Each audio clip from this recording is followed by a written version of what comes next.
Okay, so I'm using the XOR 1810 electric prop as my base of measurement, and what I'm finding out is that you need, when I summed all this together, you need about 38 millimeters of thread for your bolt.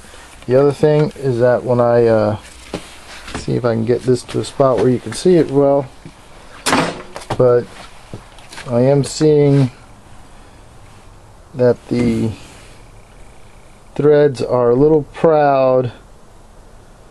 They do come out,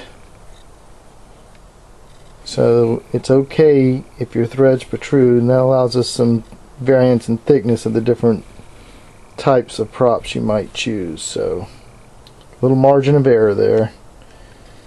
Threads sticking out the back aren't helping us any, so, but close to 38 inches or millimeters, excuse me, 38 millimeters of thread length. That does not include the actual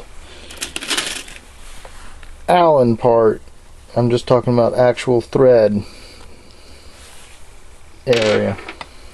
Okay, so I'm going to get to boring out these modifications, and it shouldn't take too long.